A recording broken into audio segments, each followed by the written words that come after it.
Namaskar.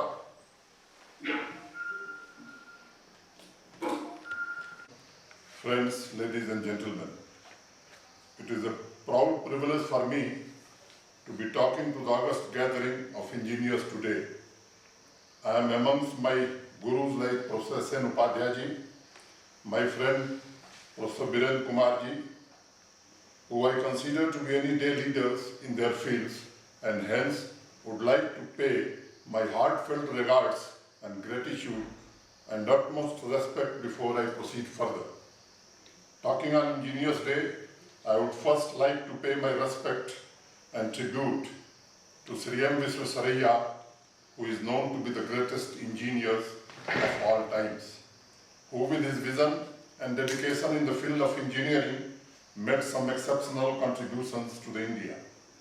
Owing to his contribution, he was honored with the highest state award of India, the Bharat Ratna, in the year 1955. Some of the contributions of Sir M. Visvesvaraya: he was the chief engineer during the construction of Krishna Sagar Dam on Kaveri River. Many dams built by him in Bombay are still functional even today. The Sri Jai Chamaraj Polytechnic Institute of Bangalore was started on the recommendation of Sir Visvesvaraya. The block system was invented by him, which was a system of automated doors that closed in the conditions of overflow. Krishna Sagar Dam, built by his help, is still praised by everybody witnessing it. Mysore University, which is a matter of great pride for the people of Mysore and Karnataka, was established because of his will and conviction. He was known for his punctuality, perfect clothing, perfectionist attitude, fitness, dedication to work, and fearless patriotism. On this day, I would also like to remind all my fellow engineers that it is engineers and technocrats who have enabled vast development that have happened in this world from times immemorial. Engineering is one of the key influences that shapes our society. Humans always tend to ease their life and improve their quality of life. From where do these crucial factors for ease and quality come? These are all incredible ideas. Science is there to debate these ideas and check them theoretically and experimentally. However, engineers apply them in the real world. Engineers do design, invent, or analyze these applications according to society needs. And I can say, without engineers, science is just a philosophy. In the 18th century, the first industrial revolution caused major changes in industries by utilizing steam power. Electric power and assembly line for mass production made the second industrial revolution. Computers and information technology were integrated into manufacturing, and the different computer-aided systems were produced in the third industrial revolution. Just imagine what all this did to the world. The productivity increased several thousand times. Barring these, man would have still been in the native stages, just gathering food and satisfying its basic needs of survival, like all other animals on this planet. It is engineering and science which help the society to an extent that today a mere about 1 billion people work in the agricultural sector. About 28% of the population employed. This is down from 44% in 1991 and maybe about 70 to 75% in coming centuries. What it signifies is that we would still have been running and solving problems of roti, kapda and makan if engineering has not helped in improving productivity. The voyage from England to India via the Cape of Good Hope took 6 months at least, and you might have another 3 or 4 months of traveling to do before reaching your final destination. Before the advent of aircrafts and modern means of commuting and communication, replies to letters, therefore, could well take over a year and a half to receive. Does this even look real today, with travel time reduced to a few hours and communication time of less than maybe a few seconds on emails and WhatsApp today. For those who may not know, India has had a rich heritage of science and technology. To make my point, let me relate an old fact. On March 21st, 1916, Ibrahim Rahimullah moved a resolution in the Viceroy's Legislative Council for appointment of a commission to report on the measures that should be adopted for the growth and development of industries in India. And towards the same end, he urged that the fiscal autonomy should be granted to the Indian government as an essential step. The Industrial Commission was constituted with the following members: Sir T.H. Holland as the President, Mr. Alfred Chattern, Member, Honorable Sir Fazul Bhai Karim Bhai, Member, Mr. Edward Hopkinson, Member, the Honorable Mr. C. Low, Member, Honorable Pandit Madan Mohan, Malviyaji, Member, Honorable Sri Sir Rajendranath Mukherjee, Member, the Right Honorable Sir Horek Karjan, Member, Honorable Sir Francis Hogg Stewart, Member, Dorabji Jamsetji Tata, Member, R.D. Bell, ICS Secretary. This committee went ahead to pen the report, which comprised of nearly 300 pages, which included nearly 50 pages of an independent note by Malviyaji. The Commission's report, besides all its critical observation and documentation, gave the following two proposals: that in the future, government must play an active part in the industrial development of the country, with the aim of making India more self-contained in respect of men and material. That it is impossible to undertake that part unless provided with educated administrative equipment and forearmed with reliable scientific and technical advice. Perhaps these two points appeared as a faint rays of hope to Mahamana Pandit Madan Mohan Malviyaji, which should have reinforced his sankalp for building an educational institution which will not only equip the Indian youth in the technology, engineering, science, etc. of the day, along with the copious injection of wisdom from the Indian youth. Malviyaji coherently conveys in his note that there has been a major scale devastation of three long-standing and well-flourishing industries of India, namely, and I quote, the cotton and textile industry, the iron industry, ship making and shipping industry. He starts with Professor Weber, who was the author of the History of India, and Malviyaji quotes him while referring the cotton industry of India. Professor Weber says, and Malviyaji quotes, the skills of the Indians, says Professor Weber, in the production of delicate woven fabrics, in the mixing of colors and working of metals and precious stones, the preparation of essence, and in the all manner of technical arts, has from early times enjoyed a worldwide celebrity. There is evidence that Babylon traded with India in 3000 BC. Mummies in Egyptian tombs dating from 2000 BC have been found wrapped in Indian muslin of the finest quality. Thus, it may be safely concluded that in India, the arts of cotton spinning and cotton weaving were in a high state of proficiency 2000 years ago.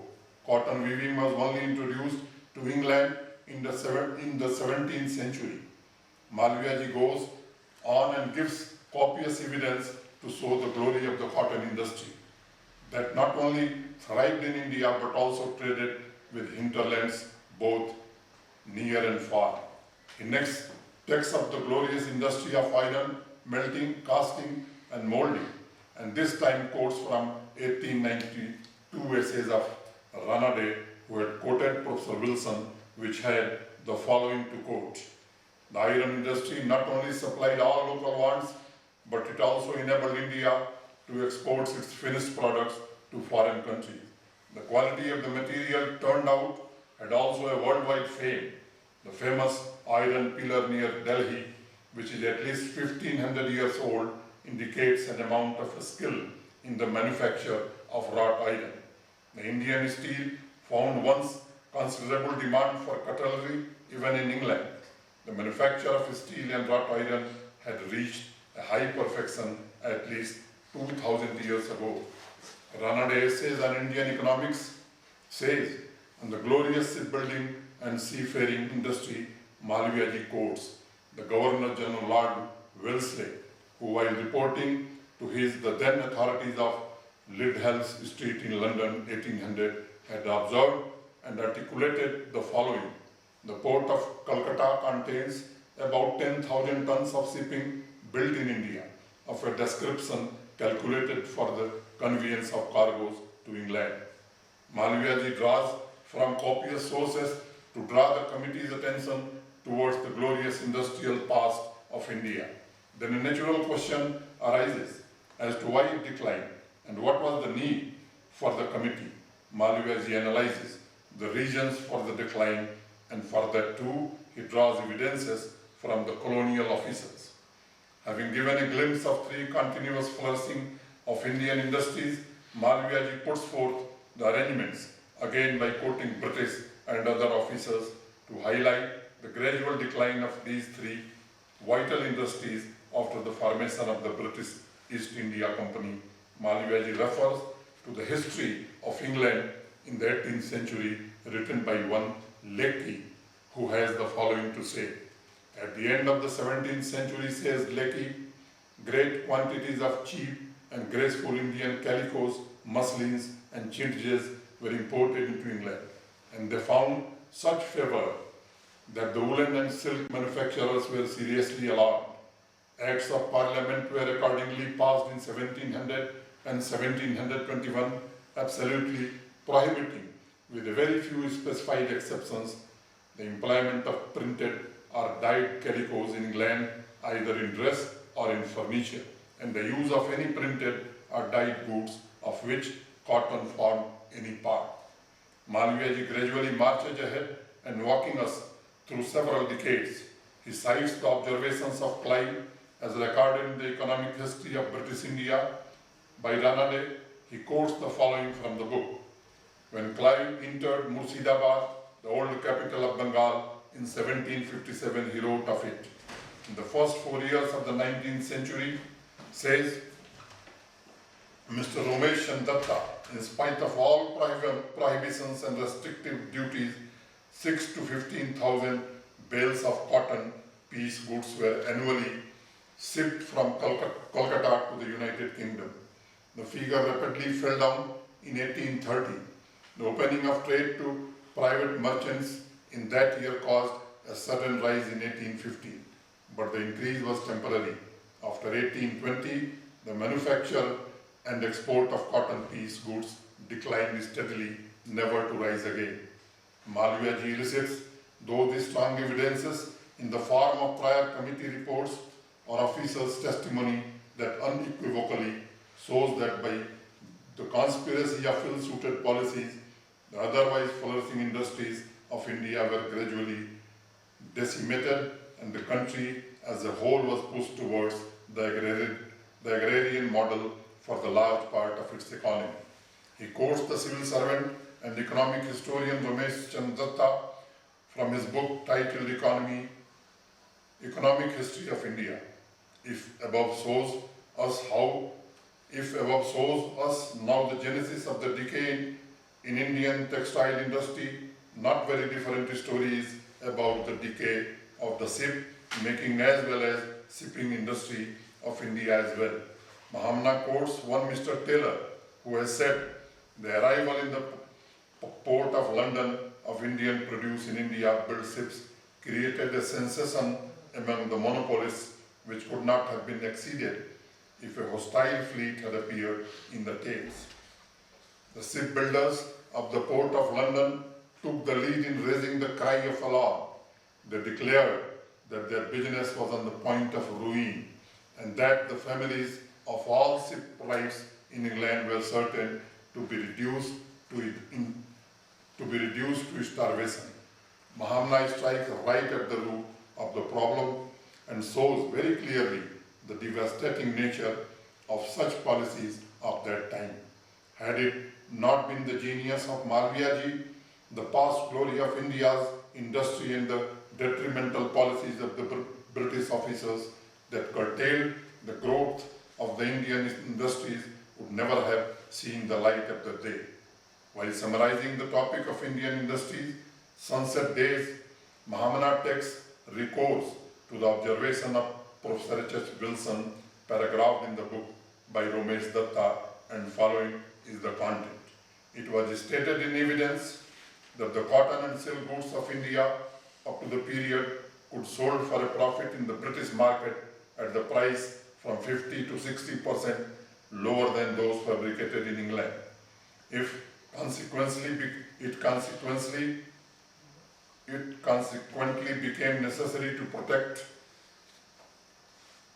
the latter by duties of 70 and 80% on their value or by positive prohibition. Had this not been the case, had not such prohibitory duties and decrees existed, the mills of Paisley and Manchester would have stopped in their outset and could scarcely have been again set in the motion, even by the power of steam. They were created by the sacrifice of the Indian manufacturer. With all this background in mind, Malviyaji was clear that for a strong nation, one requires a strong industry, and for a strong industry, one requires a strong engineering prowess. With that vision, he went on to Banaras Hindu University and Banaras Engineering College, Benko, and thus the Banaras chapter of Institution of Engineers should look at how to take this tradition of excellence of engineering and technology rooted in the rich heritage of India to the future. We all know that we are in the midst of a fourth industrial revolution now. The fourth industrial revolution involves the heavy use of automation and data exchange in manufacturing environments. The new systems utilize the advanced technologies such as cyber physical systems, the Internet of Things, 3D printings, and advanced analytics and cloud computing, and so on, and is creating a new paradigm. On one hand, we are faced with the need to modernize, and on the other, we need to ensure sustainability. We need to find solutions to environmental issues, climate change, etc., which are creating imminent danger of making human race extinct. We also have the sustainable development goals to achieve, where we can eradicate poverty, inequality, and many other ills of the modern world. India is a developing nation of 1.3 billion. It has its own unique problems and need to find its own solutions.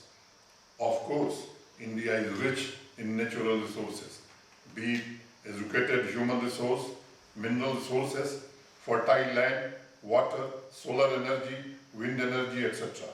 In spite of these, for several types of use in agricultural, domestic, industrial, and strategic sector are being imported. Besides these, some mundane items like decorative LED lamps, mobiles, toys, etc. are being imported. So I would like to highlight some points. It is the high time for engineering fraternity to rise to the Atmanirbhar Bharat call of Honorable Prime Minister Shri Narendra Modi ji. Intensive engineering intervention is required in following areas to improve the life of common masses and generate employment. Though India has become an exporter of food grains, however, the Indian agriculture and farmers are still facing the problems of vagaries of nature. There is need to develop new technology for reducing water consumption in irrigation, green fertilizers, and pesticides in place of chemical fertilizers and pesticides and insecticides.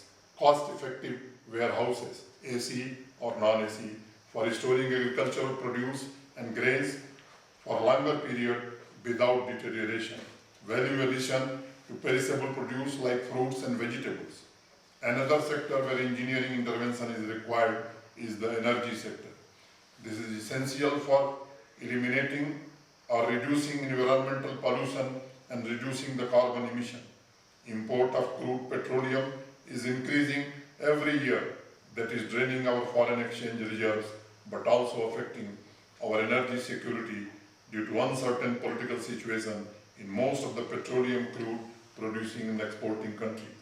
There is an urgent need to develop technology for harnessing Indian coal by converting it to cleaner fuels like gas and methanol. Likewise, the abundant mass of agro waste and other waste biomass, including municipal solid waste that are not being properly disposed and managed, can be a good source of energy through decentralized gasification generating systems. We are still depending on China for solar panels and on the Netherlands for wind turbines. The material scientists, metallurgists, structural engineers, and chemical engineers should join hands for developing materials and designing and manufacturing solar panels and windmills. For water, India is dependent on rainwater, surface water from rivers and lakes and groundwater. Most of the precipitation comes during the 3 months of rains, which causes yearly floods. Very little gets infiltrated to the groundwater strata. Further, the available water is also getting polluted. Engineering intervention is required for efficient rainwater harvesting, inter-river transfer of water during rainy season to the extent possible, and low-cost techniques for cleaning polluted, contaminated water to make it potable. Technologies are also needed for reducing water consumption and promote recycling in agriculture and industries. Development of new building materials for cost-effective and durable houses are required to provide houses to millions of homeless people.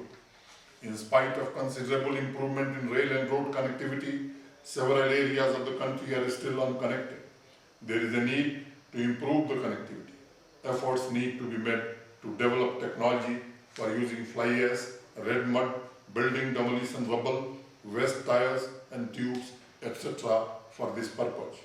The telephone connectivity has improved considerably. However, the connectivity is not very good in remote areas. This is putting rural masses, including students, at a disadvantage. Bridging this digital divide is a must to improve education and life in rural areas. These are the problems where engineers need to intervene. Also, for this to happen, we need to bring up a good crop of technocrats. It pains me to see that the best of our institutions are still not creating innovations and innovators. We are still producing 50 patents per million as against 8,000 by South Korea, 6,000 plus by China, and 2,000 plus by Germany, etc.